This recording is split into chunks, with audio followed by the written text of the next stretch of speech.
Guys, Netflix की सबसे popular और most awaited series stranger things आखिरकार अपने फाइनल सीजन 5 के साथ वापस आ चुकी है। बिलीव मी, ये सीजन अब तक की सबसे इंटेंस राइड है। स्टेक्स पहले से कहीं ज्यादा हाई है। 11 अपनी लिमिट्स पुश कर रही है और वेक्ना पहले से भी ज्यादा पावरफुल होकर उसी तरह डर फैला रहा है जैसे उसने हॉकिंस को ऑलमोस्ट तोड़कर रख दिया था। और आज हम एक्सप्लेन करने वाले हैं वॉल्यूम 1 के एपिसोड 1 से लेकर एपिसोड 4 तक। So without wasting any time, चलिए डाइव करते हैं स्ट्रेंजर थिंग्स की दुनिया में।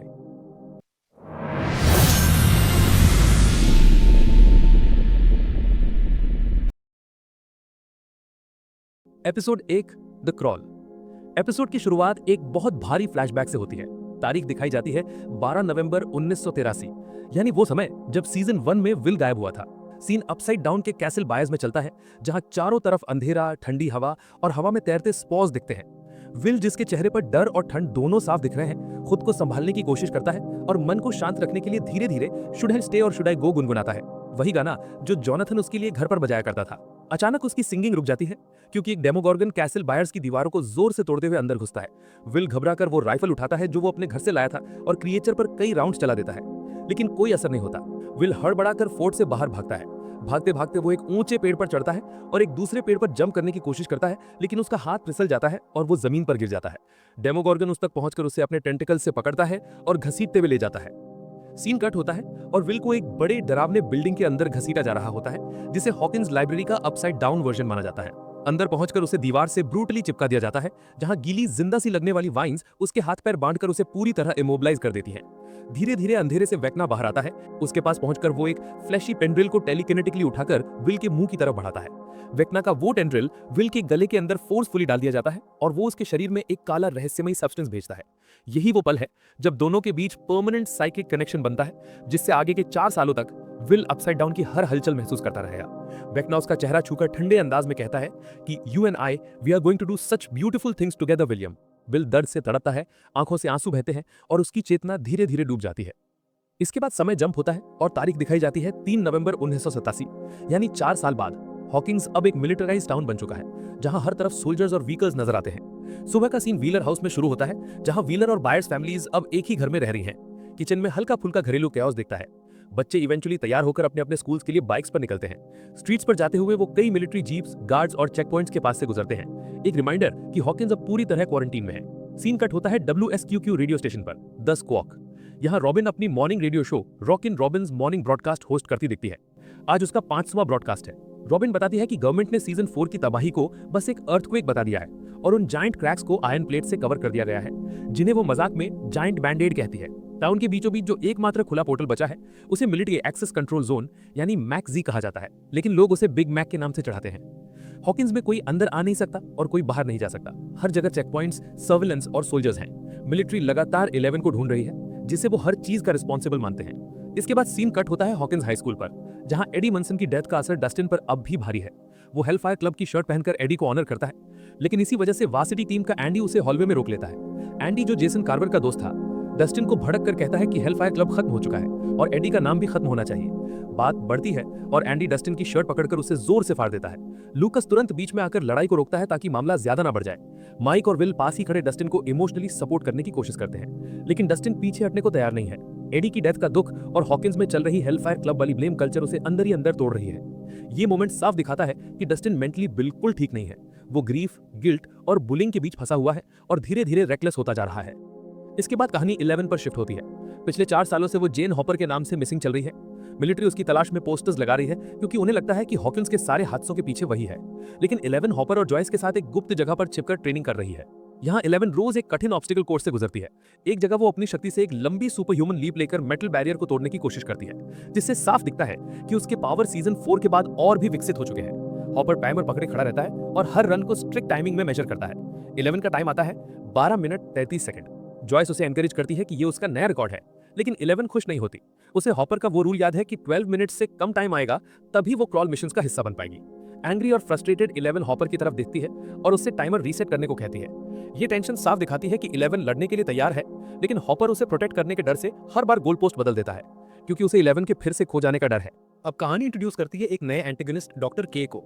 डॉक्टर के हॉकिंस मिलिट्री ऑपरेशंस की हेड है, लेकिन उसका बेस टाउन में नहीं बल्कि सीधे अपसाइड डाउन के अंदर है। ये एक सीक्रेट मिलिट्री रिसर्च फैसिलिटी है जहां वो डेमोगॉर्गन्स और दूसरे क्रीचर्स पर एक्सपेरिमेंट्स कर रही है। पीछे एक विशाल टैंक में एक भयानक टेंटेकल मॉन्स्टर छटपटा रहा है, अभी तक का सबसे खतरनाक स्पेसिमेन। डॉक्टर के का मुख्य लक्ष्य 11 को पकड़ना है। वो उसे थ्रेट नहीं बल्कि एक रिसोर्स की तरह देखती है, एक की जो इस सुपरनैचुरल कियोस को कंट्रोल कर सकती है। जब उसकी टीम बताती है कि वो फिर 11 को लोकेट नहीं कर पाए, डॉक्टर के गुस्से में कहती है कि उसे द गर्ल चाहिए। उसकी ऑब्सेशन पूरे सीजन की मिलिट्री कॉन्फ्लिक्ट को सेट करती है। दूसरी तरफ नैन्सी व्हीलर अब WSQX the squawk radio station चलाती है। यही स्टेशन ग्रुप का ऑपरेशंस हब है। स्टीव, जॉनथन और रॉबिन भी वहीं काम करते हैं। इसी सेटअप में स्टीव और जॉनथन के बीच पुरानी टेंशन धीरे धीरे सर्फेस पर आने लगती है। नैन्सी ऑफिशियली जॉनथन के साथ है, लेकिन स्टीव अब भी नैन्सी के लिए फीलिंग्स रखता है। वो छोटी छोटी बातें करके नैन्सी का ध्यान खींचता है और जॉनथन इसे साफ महसूस करता है। कोल्ड्रेन टेप को लेकर उनकी डिस्कशन भी इसी टेंशन को हिंट करती है। जॉनथन ने तो चुपके से एंगेजमेंट रिंग भी खरीद रखी है नैन्सी को प्रपोज करने के इरादे से, लेकिन रिश्ते में दरार साफ दिख रही है। ये लव ट्रायंगल फिर से सामने आने लगता है।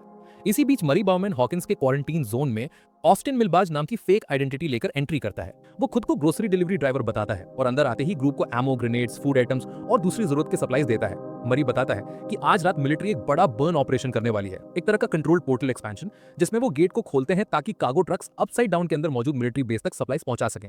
रॉबिन WSQX स्टेशन से कोडेड मैसेज ब्रॉडकास्ट करती है। ये सिग्नल डायना रॉस के सॉन्ग अपसाइड डाउन के साथ भेजा जाता है और उसी पल पूरा ग्रुप समझ जाता है कि आज रात फिर से क्रॉल मिशन होने वाला है। अलग अलग जगहों पर बैठे सब लोग तुरंत तैयारी में लग जाते हैं, क्योंकि उन्हें पता है कि ये मिशन कितना रिस्की है। हॉपर समझ जाता है कि यही उनकी नेक्स्ट क्रॉल मिशन का मौका है। स्कूल में हॉली व्हीलर अजीब बिहेवियर दिखा रही है। उसे किसी इनविजिबल दोस्त से बात करते देखा जाता है। टीचर परेशान होकर कैरन व्हीलर को बताती है। बाद में माइक स्कूल पहुंचता है और कैरन से ये सुनकर हॉली से खुद बात करता है। हॉली बताती है कि उसकी इमेजिनरी फ्रेंड का नाम मिस्टर वॉटसिट है, जो उसे हॉकिंस के मॉन्स्टर्स के बारे में वार्न करता है। माइक उसे काम करने के लिए डंजन्स एंड ड्रैगन्स इंट्रोड्यूस करता है ताकि वो खुद को ब्रीफ फीफ करे, लेकिन ऑडियंस समझ जाती है कि ये फ्रेंड इमेजिनरी नहीं, ये वेक्ना है जो ह्यूमन फॉर्म में हॉली के दिमाग में प्रवेश कर रहा है। हॉस्पिटल में लूकस और विल मैक्स से मिलने आते हैं। मैक्स की फिजिकल रिकवरी ठीक है, लेकिन वो अब भी कोमा में है। लूकस उसके पास बैठकर बार बार running up that hill song बजाता है, होपिंग कि ये सॉन्ग फिर से मैक्स तक पहुंच जाए। रॉबिन भी हॉस्पिटल में ही है, अपनी गर्लफ्रेंड विकी से मिलने। एक कमरे में दोनों क्वाइटली एक इंटीमेट मोमेंट शेयर करते हैं। विल गलती से उन्हें किस करते देख लेता है और अचानक स्तब्ध रह जाता है और वो तुरंत वहां से चला जाता है। रॉबिन समझ जाती है कि विल ने उन्हें देख लिया है, लेकिन ये बात बाद में ही उठाई जा सकेगी क्योंकि अभी क्रॉल मिशन प्रायोरिटी है। ये मोमेंट विल के इनर कॉन्फ्लिक्ट की शुरुआत को हिंट करता है।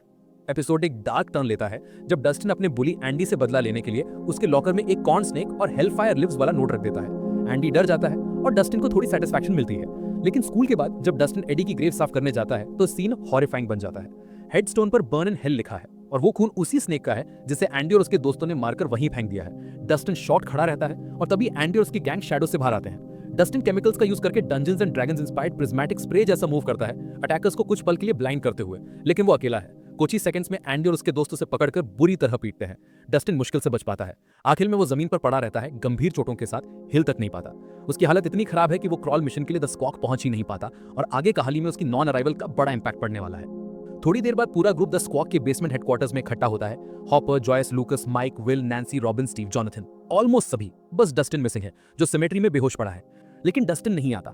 1 घंटा बीत जाता है और सब टेंशन में है क्योंकि डस्टिन कभी लेट नहीं होता। लेकिन आज की रात मिलिट्री बर्न के हिसाब से फिक्स्ड है, तो मिशन डिले नहीं किया जा सकता। बेसमेंट में सब लोग आज की रात की प्लानिंग दोबारा क्लियर करते हैं। भले ही पिछले 1.5 साल में वो 30 से ज्यादा क्रॉल्स कर चुके हैं, लेकिन ये रूटीन कभी हल्का नहीं पड़ा। हॉपर को दिए गए समय में अपसाइड डाउन तक पहुंचना है और वहां उसे वेक्ना को ढूंढने के लिए सिर्फ 2 घंटे मिलेंगे। स्टीव कहता है कि शायद वेक्ना अब मर चुका है क्योंकि वो लोग 30 से ज्यादा बार क्रॉल मिशंस कर चुके हैं और 11 भी उसे ढूंढने की कोशिश कर चुकी है, लेकिन आज तक कुछ नहीं मिला।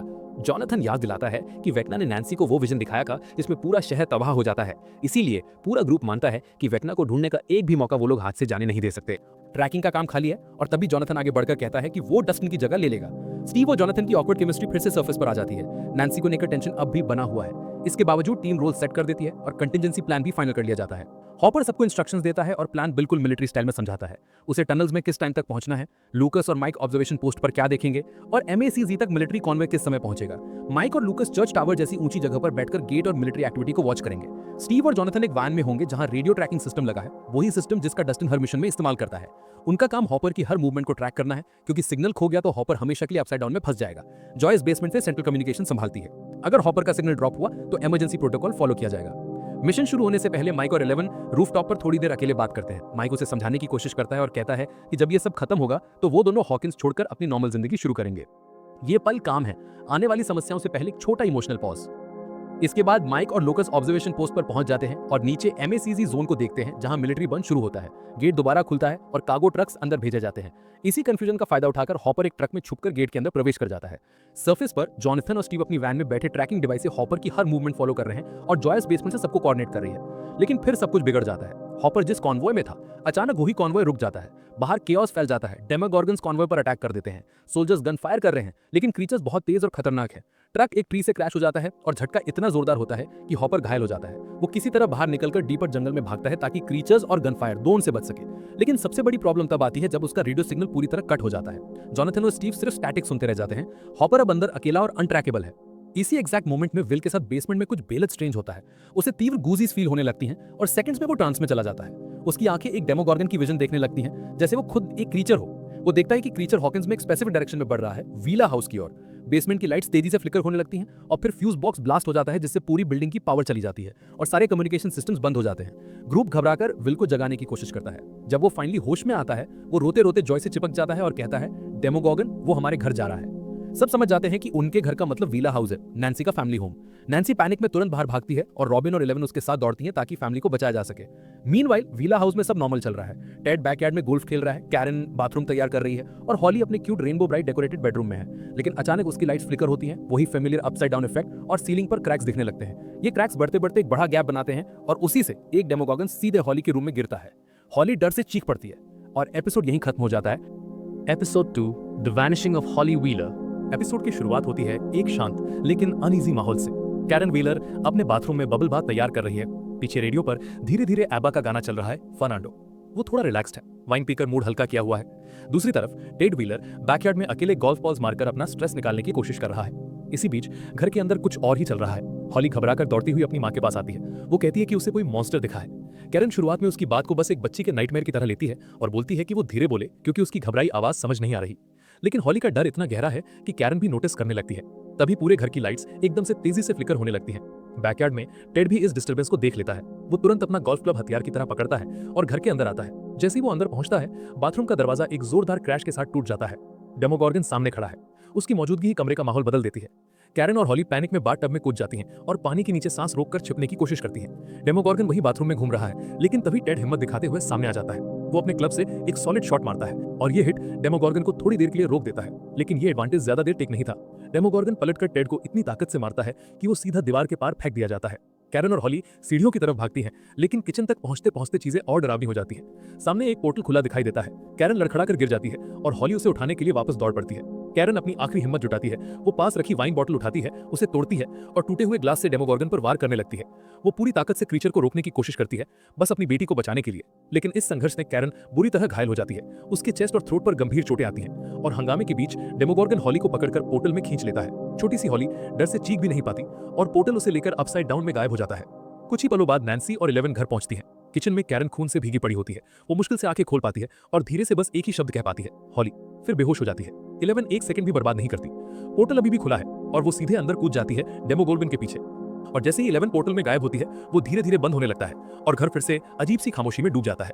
एम्बुलेंसेस की तेज लाइट्स के साथ कैरन और टेड दोनों को हॉस्पिटल लाया जाता है। डॉक्टर्स की टीम तुरंत हालत चेक करती है। टेड को मेडिकली इंड्यूस्ड कोमा में डाल दिया जाता है क्योंकि दीवार के पार फेंके जाने से उसकी इंजरीज बेहद गंभीर है। कैरन को सीधे इमरजेंसी सर्जरी के लिए ले जाया जाता है। उसके चेस्ट और थ्रोट पर डीप वुंड्स हैं। माइक और नैन्सी हॉस्पिटल के हॉलवे में बैठे हैं। माइक कहता है कि काश वो थोड़ा पहले पहुंच पाता। नैन्सी उसे रोकते हुए कहती है कि असल गलती उसकी है। वो मानती है कि उन्होंने बहुत देर कर दी अपने पेरेंट्स को वॉर्न करने में। नैन्सी ये भी बताती है कि वेक्ना ने उसे पहले ही एक विजन दिखाया था जिसमें हॉली, कैरन और टेड तीनों मरे हुए थे और अब वो सब धीरे धीरे सच जैसा लग रहा है। माइक ये सुनकर हिल जाता है। उसे समझ नहीं आता कि वेक्ना हॉली को क्यों टारगेट करेगा। तभी लूकस हॉस्पिटल पहुंचता है और ये मानने से इनकार कर देता है कि वेक्ना ने ये सिर्फ नैन्सी को मेंटली टॉर्चर करने के लिए किया। लूकस लॉजिक से कहता है कि अगर वेक्ना सच में नैन्सी को हर्ट करना चाहता तो वो फैमिली को मारता, अबडक्ट नहीं। वो एक और बात गिनाता है। हॉली को 3 नवंबर को उठाया गया और विल को 6 नवंबर को। दोनों अबडक्शन सिर्फ 3 दिन के गैप पर हुई थी। बस 4 साल का फर्क है। वो कहता है कि इतने सालों में उसने एक चीज समझी है, कोइंसिडेंसेस हॉकिंस में नहीं होते। और उसकी आईज में थोड़ी उम्मीद भी है क्योंकि अब 11 अपसाइड डाउन में हॉली के साथ है तो शायद इस बार उनके पास उसे बचाने का सही मौका है। कुछ देर बाद माइक को अचानक एक बात याद आती है। वो नैन्सी को बताता है कि आज सुबह जब वो हॉली को स्कूल से लेने गया था तब हॉली ने उसे अपने इमेजिनरी फ्रेंड के बारे में बताया था, मिस्टर वॉटसेट। हॉली ने कहा था कि उस फ्रेंड ने उसे वार्न किया कि बैड मैन और मॉन्स्टर्स आ रहे हैं और उसने ये ठीक उसी दिन कहा था जिस दिन हॉली अबडक्ट हुई। माइक का सस्पिशन बढ़ता है। वो कहता है कि हो सकता है मिस्टर वॉटसेट इमेजिनरी ना हो, कोई असली इंसान हो जो पहले से जानता था कि हॉली खतरे में है, और नैन्सी पहले इसे अनरियलिस्टिक कहकर टालने की कोशिश करती है क्योंकि उन्होंने कभी किसी ऐसे इंसान को नहीं देखा। लेकिन माइक आर्ग्यू करता है कि अगर वो सच में रियल था और खतरा जानता था तो वो शायद ये भी जानता है कि हॉली को क्यों ले जाया गया और अब वो कहाँ है। इस रियलाइजेशन के बाद माइक और नैन्सी डिसाइड करते हैं कि उन्हें कैरन से बात करनी होगी, भले ही डॉक्टर्स ने विजिटर्स को रोक रखा है। कैरन ही वो इंसान है जिसने हाल ही में हॉली के साथ मोस्ट टाइम स्पेंड किया था और वही मिस्टर वॉटसेट के बारे में कुछ जान सकती है।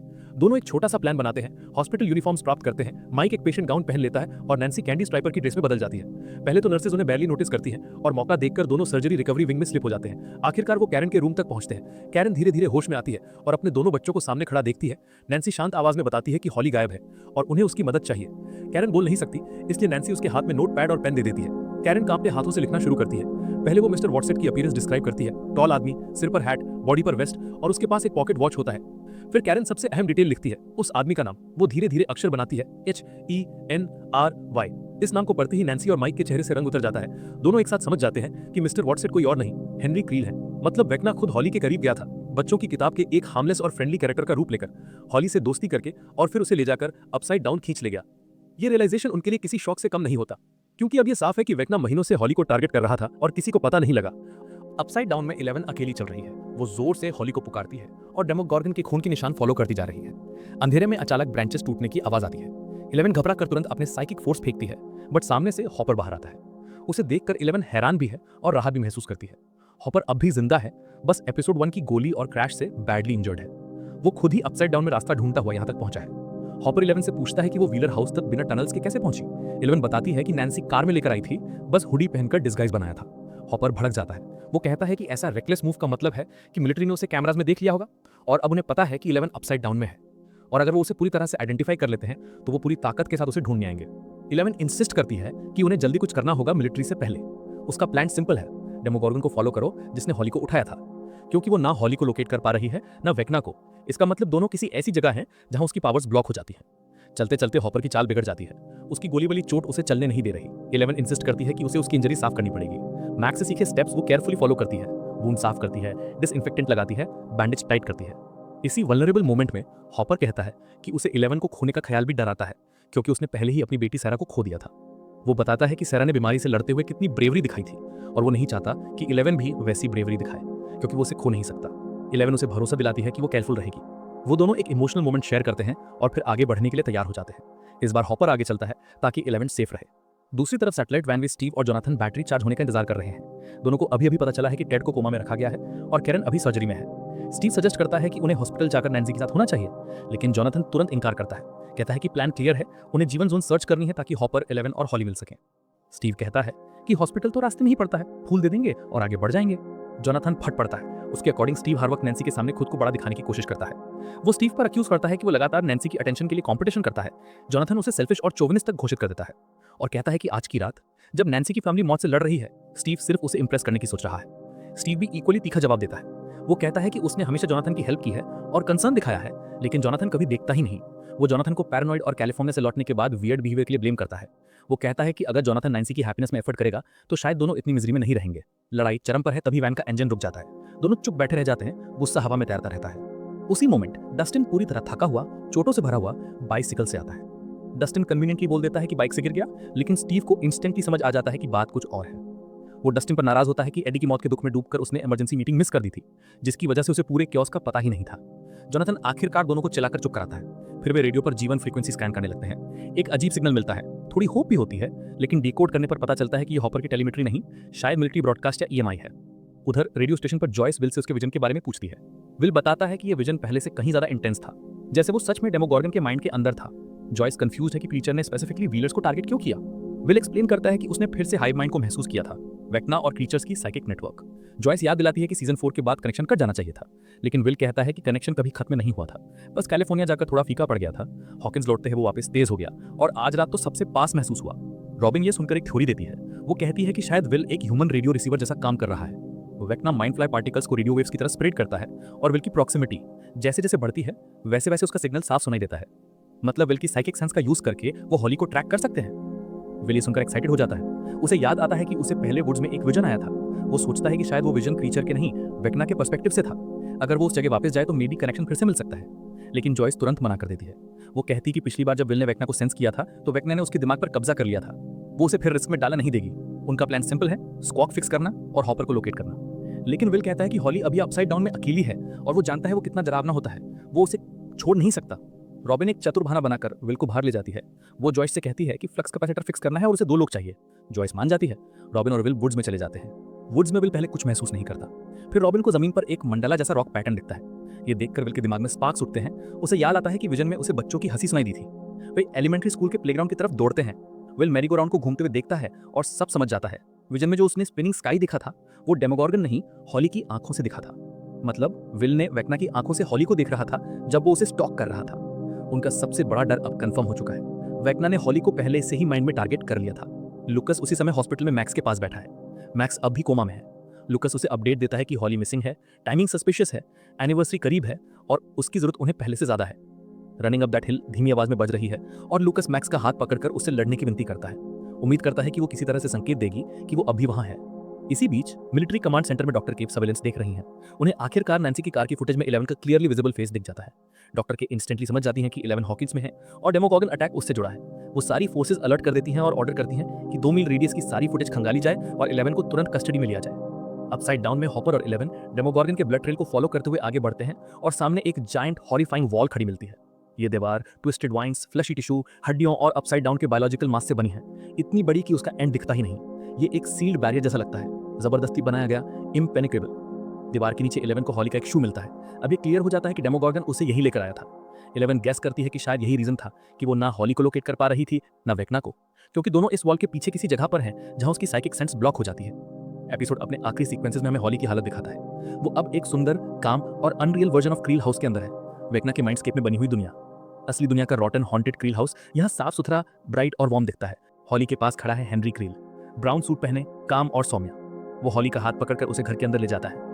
हॉली उसके साथ डोरवे क्रॉस करती है, दरवाजा धीरे से बंद हो जाता है और यहीं एपिसोड 2 खत्म होता है।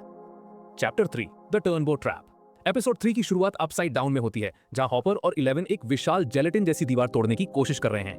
हॉपर लगातार उस वॉल को काटता जाता है, लेकिन हर बार दीवार हिलकर फिर वैसी ही हो जाती है। 11 जिद पर रहती है कि अगर उसने पहले गेट बंद कर दी थी तो ये बैरियर भी तोड़ सकती है। वो हॉपर से थोड़ा खाना मांगती है ताकि अपनी बैटरी चार्ज कर सके। हॉपर झुंझलाकर उसे याद दिलाता है कि उसके पास पहले से ही पूरी चार्ज बैटरी थी, फिर भी दीवार पर कोई असर नहीं हुआ। वो मानता है कि अभी इस तरह रास्ता नहीं खुलेगा और उन्हें ये भी नहीं पता कि हॉली सच में इसी तरफ है या नहीं।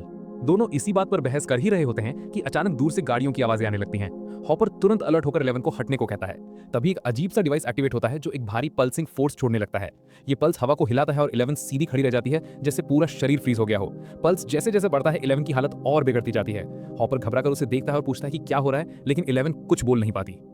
स्टोरी हॉकिंस में शिफ्ट होती है, जहां जॉयस गुस्से और घबराहट में अपनी कार रोककर वॉकी टॉकी पर विल और रॉबिन को बुला रही होती है। बार बार कहती है कि वो नाराज नहीं है, बस उन्हें सेफ देखना चाहती है। विल समझ जाता है कि जॉयस ने उन्हें देख लिया था और अब पकड़े गए हैं।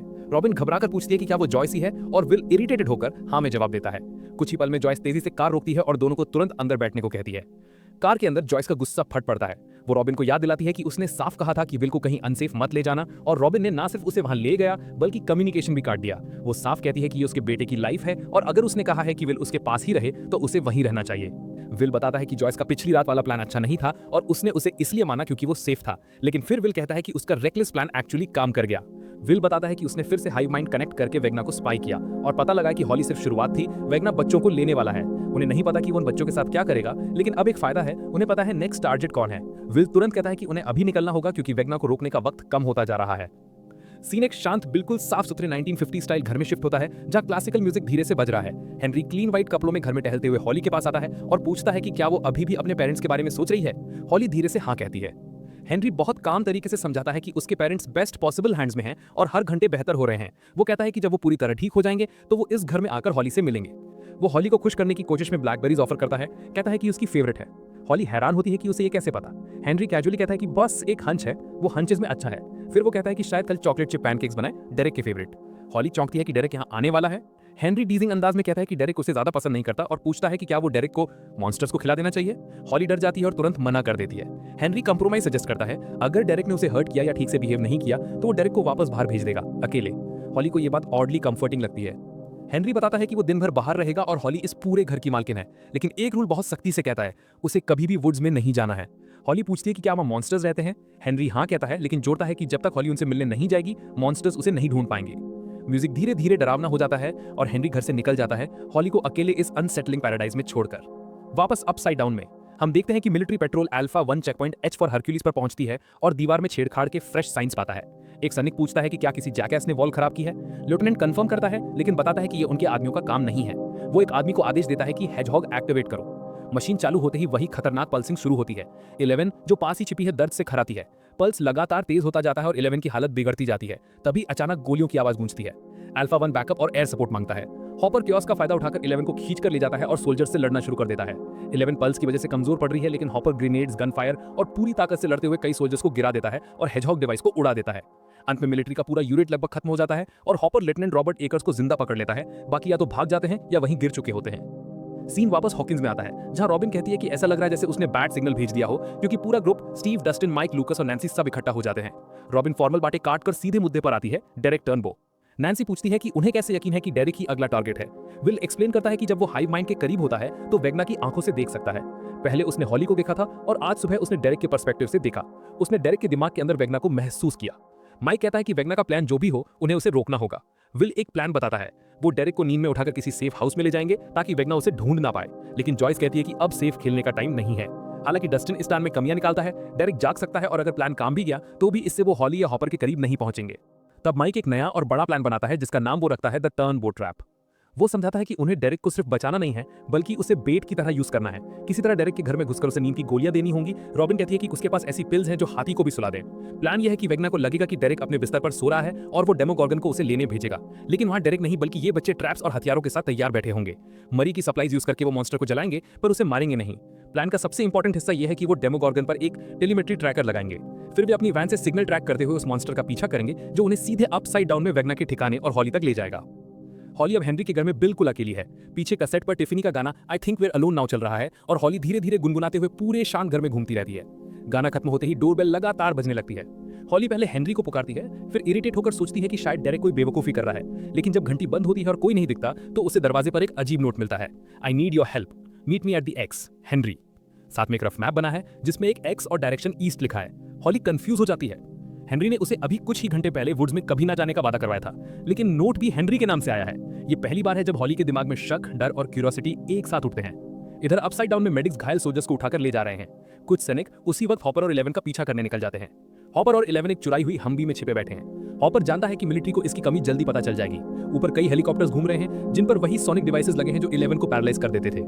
वो एकर्स को चेक करता है। 11 अभी भी एक ही बात पर अटकी है कि एकर्स ने उस बड़ी वॉल पर पेशाब किया था। हॉपर इरिटेट होता है, लेकिन 11 का लॉजिक है कि अगर उसने वॉल पर पीट किया मतलब वो जानता है कि वो दीवार क्या है और उसे कैसे पार किया जाए। हॉपर इसे नॉनसेंस मानता है। उसे बस सप्लाई कॉन्वॉय का स्केड्यूल चाहिए ताकि वो हॉकिंस लौट सकें। 11 तर्क देती है कि हॉकिंस पहुंचकर भी वो स्क्वायर 1 पर ही होंगे। वो इंसिस्ट करती है कि एकर्स को क्लासिफाइड सीक्रेट्स पता है। हॉपर समझाता है कि एकर्स एक ट्रेंड सोल्जर है, वो इतनी आसानी से नहीं टूटेगा।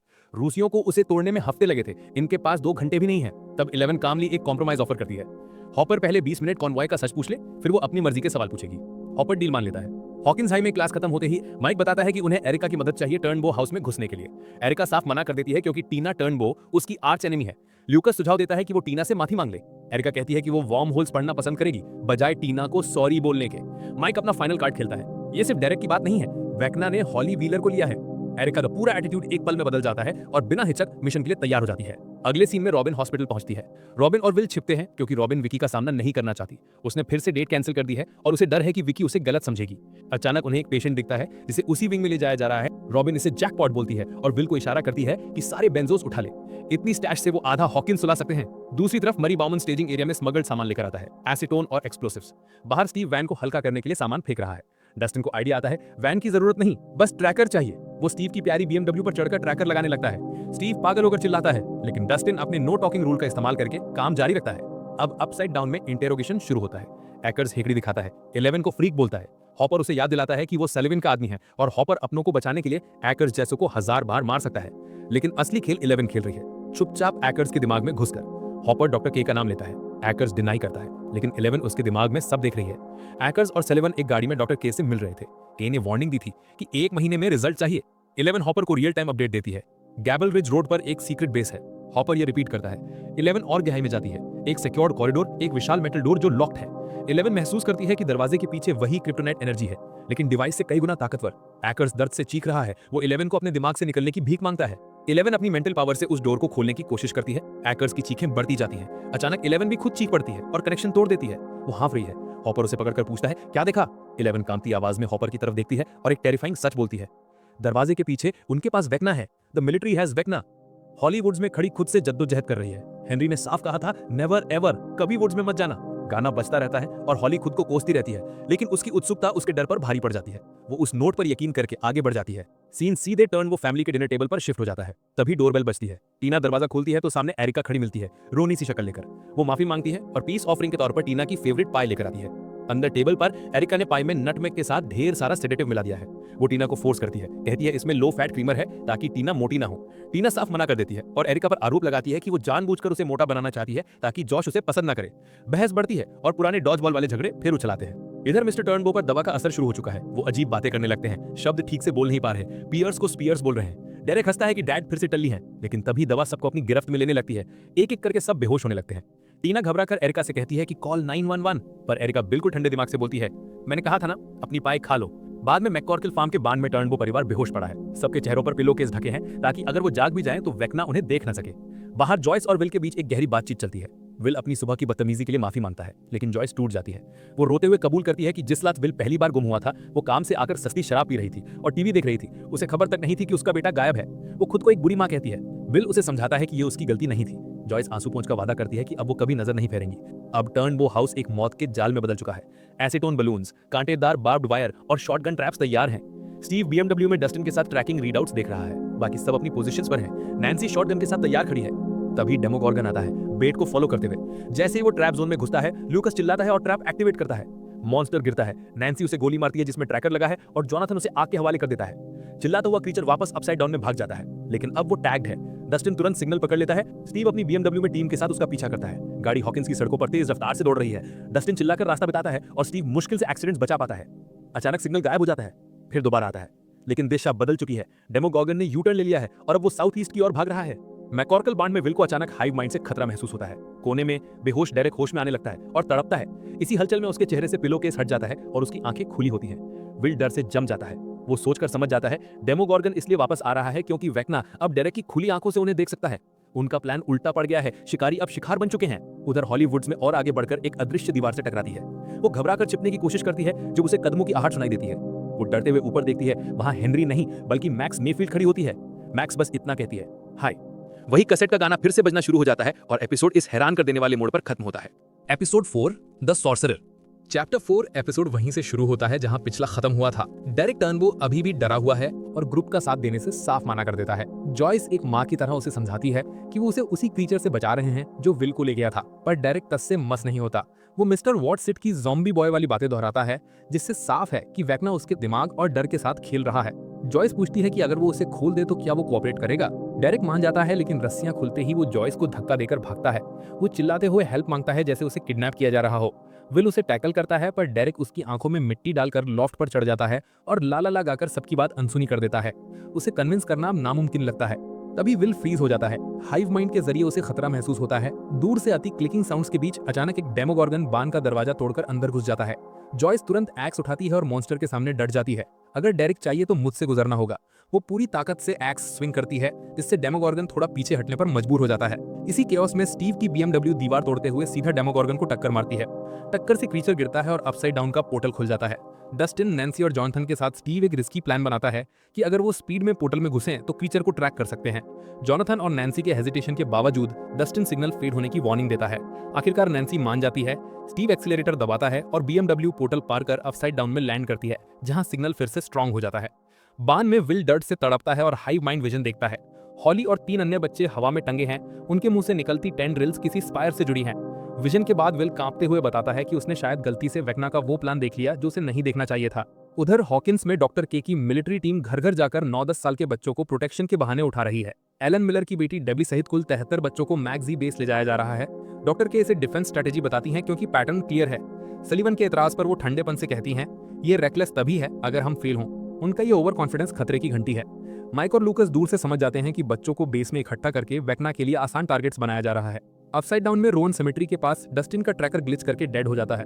फॉग में नैन्सी और जोनाथन को कुछ दिखता है और वो चिल्लाते हैं, लेकिन देर हो चुकी थी। BMW एक विशाल फ्लैशी वॉल से टकराकर उसमें धंस जाती है, वही बैरियर जो शायद पूरे अपसाइड डाउन की बाउंड्री है। बान में विल अपने विजन को पेंट करता है। रॉबिन पेंटिंग में 12 स्पायर्स गिनती करती है। कैलकुलेशन डरावना है। एक रात हॉली, अगली रात 3 और 12 स्पायर्स मतलब 8 बच्चे और। वैक्ना की टारगेटिंग तेज है और उनके पास वक्त बहुत कम है। वैक्ना के मेंटल प्रिजन के अंदर, जिसे मैक्स कैमोजॉट्स कहती है, वो और हॉली व्हीलर एक शांत कोने में बैठे हैं। मैक्स हॉली का ट्रस्ट जीतने के लिए माइक व्हीलर की एक मजेदार कहानी सुनाती है कि कैसे उसने खुद को ऑरेंज मोहक देने की कोशिश की थी और पूरे स्कूल में अपनी बेइज्जती करवाई थी। इस बात पर हॉली हंस देती है और इसी हंसी से दोनों के बीच कनेक्शन बन जाता है। मैक्स उसे समझाती है कि वो हेनरी क्रील की यादों में कैद है। ये एक ऐसी दुनिया है जहां सब कुछ असली लगता है मगर है नकली। मैक्स अपना अतीत बताती है कि कैसे सीजन 4 में वेक्ना ने उसे मारा था। उस मौत ने हॉकिंस में एक परमानेंट दरार डाल दी थी। मरने के बाद वो हेनरी की यादों में 1959 के हॉकिंस हाई स्कूल में फंस गई थी। वो बताती है कि वहां से निकलने का कोई रास्ता नहीं था, वो एक लूप में फंस गई थी। तभी उसे केट बुश का गाना running up to that hill सुनाई दिया। वो उस म्यूजिक को फॉलो करते हुए भागी। अपनी दर्दनाक यादों और बिली की मौत के मंजर से गुजरते हुए वो उस पोर्टल तक पहुंची जहां से उसे हॉस्पिटल में अपना शरीर और लुकस दिखाई दे रहे थे। वो लगभग पहुंच ही गई थी कि तभी कैसेट बंद हो गई, म्यूजिक रुका और पोर्टल भी बंद हो गया। जब वो पलटी तो वैक्ना ठीक उसके पीछे खड़ा था। जान बचाने के लिए मैक्स भागी और इस केव में छुप गई। उसे बाद में समझ आया कि हेनरी इस केव में नहीं आ सकता क्योंकि ये उसकी कोई ऐसी याद है जिससे वो डरता है। अब मैक्स ने हॉली के साथ मिलकर एक नया प्लान बनाया है, डोर नंबर 3 एस्केप। हॉली को वापस जाकर नॉर्मल एक्ट करना है जबकि मैक्स यहाँ से निकलने का रास्ता ढूंढेगी। दूसरी तरफ रियल वर्ल्ड में डेरेक को एक डेंजरस मिशन पर भेजा जाता है। वो बेस के अंदर घुसता है। जॉयस उसे रेडियो पर समझाती है, तू डिपशिट डेरेक नहीं, डिलाइटफुल डेरेक है। डेरेक इस बात को सीरियस ले लेता है और बच्चों के सामने एक ड्रामेटिक स्पीच देता है कि वो उन्हें बचाएगा। बाकी बच्चे हंसते हैं, लेकिन डेबी नाम की एक लड़की कंफर्म करती है कि उसे भी वैक्ना दिखाई देता है। उधर अपसाइड डाउन में 11 और हॉपर बेस में घुसने की तैयारी कर रहे हैं। हॉपर को डाउट है, लेकिन 11 का प्लान सिंपल है, थंडर की आवाज के साथ कूदो ताकि शोर ना हो, और ये प्लान काम कर जाता है। लेकिन असली ट्विस्ट डस्टिन लेकर आता है। वो रेडियो सिग्नल्स और ज्योमेट्री का यूज करके नक्शे पर कुछ लाइंस ड्रॉ करता है और रिजल्ट सबको चौंका देता है। अपसाइड डाउन की दीवारें रैंडम नहीं है, वो एक परफेक्ट सर्कल बनाती हैं और उस सर्कल के बिल्कुल सेंटर में है हॉकिंस लैब। इसका मतलब साफ है, अपसाइड डाउन कोई एक्सीडेंट नहीं था, हॉकिंस लैब ही इस पूरी दुनिया का ओरिजिन पॉइंट है। टनल्स में आगे बढ़ते हुए माइक विल के पास चल रहा है और हल्की आवाज में पूछता है कि डेमोगोर्गन की नजर से देखना कैसा था।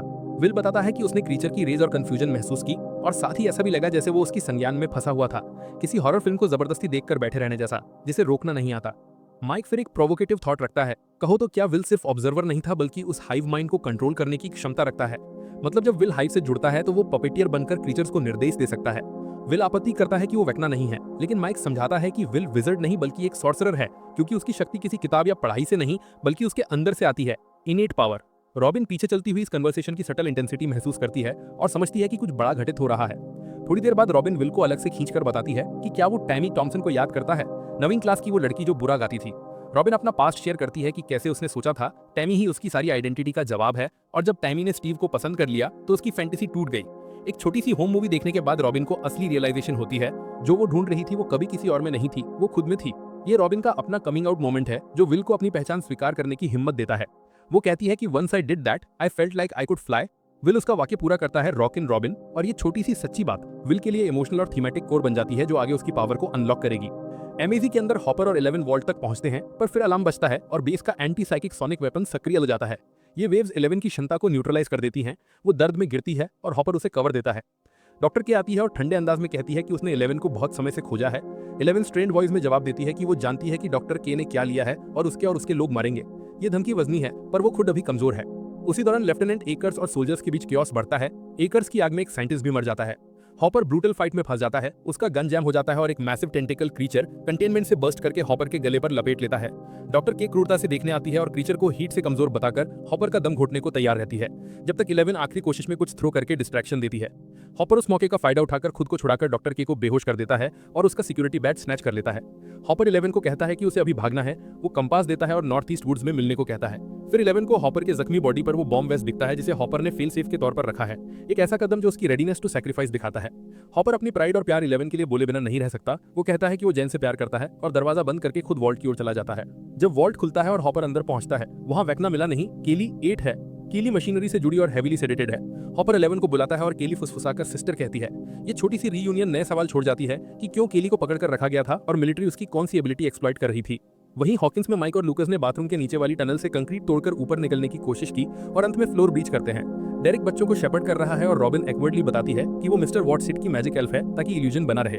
लूकस कुछ बच्चों को टनल से नीचे उतरते हुए गाइड करता है और मरी का ट्रक बाहर वेटिंग में है, लेकिन एशली क्लाइन बाथरूम में आकर कुछ गड़बड़ का संकेत देती है और गार्ड्स को अलार्म मिल जाता है। प्राइवेट चैपमैन दरवाजे पर धमाकेदार तरीके से पाउंड करता है। जॉयस पीछे रुककर रेडियो से लूकस को बच्चों को बाहर निकालने की हड़बड़ी भरी हिदायत देती है। खुद सोल्जर्स के सामने रुक जाती है ताकि बाकी निकल सकें। सोल्जर्स ब्रेक थ्रू करते हैं और जो अंदर बचे थे, विल, डेरिक, माइक, जॉयस, उन सबको पकड़ लिया जाता है। बस उसी समय विल पर एक बार फिर हाइव माइंड का भार टूट पड़ता है। वो जमीन पर गिरता है और कहता है कि वे आ गए हैं। पूरे कंपाउंड में लाइट्स फ्लिकर होती हैं और क्लिकिंग की आवाजें तेज होकर मल्टीपल पोर्टल्स खुलती हैं। डेमोगॉर्गन्स कोऑर्डिनेटेड तरीके से रिफ्ट से बाहर आते हैं। वहां की मिलिट्री डिफेंसेस उनके सामने बेअसर साबित होती हैं। फिर वेक्ना खुद एक रिफ्ट से रियल वर्ल्ड में कदम रखता है। उसकी फिजिकलिटी और भी म्यूटेटेड और हार्डर दिखती है। मेड्यूसा जैसा वाइन आर्मर, एक आंख डैमेज्ड और पूरा रूप सीजन 4 के बाद इवॉल्व्ड। सोल्जर्स पर उसकी शक्ति भयानक तरीके से काम करती है। वो मन से सैनिकों को हवा में उठाकर दीवारों से टकरा देता है और प्रैक्टिकल ब्रुटैलिटी में एक सिपाही की आंखें निकालने जैसा भी दृश्य होता है। डॉक्टर की और बाकी लोग भय में खड़े रहते हैं जब वेक्ना बेस में सिस्टमैटिक स्लॉटर करता है। यहाँ तक कि कर्नल सलीवन भी एक धमाके में मारा जाता है। वेक्ना सीधे विल के पास आता है और साइकिक तरीके से उसे हवा में सस्पेंड कर देता है। वो विल से पूछता है कि क्या वो उन बच्चों को देख सकता है और बताता है कि उसने इन बच्चों को वीक इसलिए चुना क्योंकि उन्हें रीशेप करना आसान है। वेक्ना ये भी बताता है कि जब उसने विल को 1983 में लिया था वो एक एक्सपेरिमेंट था। विल की सेंसिटिविटी एक टेस्ट प्रूफ थी। फिर वेक्ना वापस पोर्टल की ओर रिट्रीट कर जाता है। डेमोगॉर्गन्स फाइनल स्ट्राइक के लिए पोजीशन लेते हैं और सब कुछ इमिनेंट लगने लगता है। इसी एब्सोल्यूट डेस्पेयर के क्षण में रॉबिन की पुरानी बात विल के दिमाग में एको करती है कि उसने आंसर्स खुद में पाई थी और डर छोड़ने पर फ्रीडम आई थी। विल के कई चाइल्डहुड मेमोरीज तेजी से फ्लैश करते हैं। स्विंग पर बचपन की खुशी, जॉनथन के साथ कासल बायर्स बनाना, विजिट के कपड़ों में हंसी और रॉबिन की बात मिलकर विल को रियलाइजेशन देती है कि उसकी पावर उसका हिस्सा है और उसे एक्सेप्ट करके ही वो उसे चला सकता है। विल का शरीर एक जेस्चर में खड़ा होता है। वो वही हाथ उठाकर उन तीनों डेमोगॉर्गन्स को रोकता है जिन्हें हम पहले से विटनेस कर रहे हैं। उसकी आंखें वाइड रोल्ड होती हैं और इमेंस साइकिक एनर्जी दिखाई देती है। धीरे धीरे तीनों क्रीचर्स उसकी इच्छा से कन्वर्स करने लगते हैं। उनकी हड्डियां टूट जाती हैं, वो एगोनाइज स्लीम करते हैं और अंत में मर जाते हैं। विल पूरी ताकत से थककर घुटनों पर गिर जाता है। उसकी नाक से थोड़ा खून आता है, एक सटल साइन कि उसने टेलीकिनेटिक एक्सर्शन किया है। वो अपनी पतली से खून पोंछता है और एपिसोड कल्पनात्मक तौर पर खत्म होते हुए ब्लैक पर कट हो जाता है। तो दोस्तों ये थी स्ट्रेंजर थिंग्स सीजन 5 वॉल्यूम 1 की एपिसोड 1 से एपिसोड 4 तक की कंप्लीट डिटेल्ड एक्सप्लेनेशन। अगर आपको ये वीडियो पसंद आई हो तो वीडियो को लाइक ज़रूर कर दीजिए और स्ट्रेंजर थिंग्स के आने वाले एपिसोड्स की एक्सप्लेनेशन सबसे पहले देखने के लिए चैनल को सब्सक्राइब कर लीजिए ताकि कोई अपडेट मिस ना हो। कमेंट में बताइए कि वॉल्यूम 1 आपको कैसा लगा, कौन सा मोमेंट आपका फेवरेट था। मैं मिलता हूँ आपसे अगली वीडियो में। Till then take care.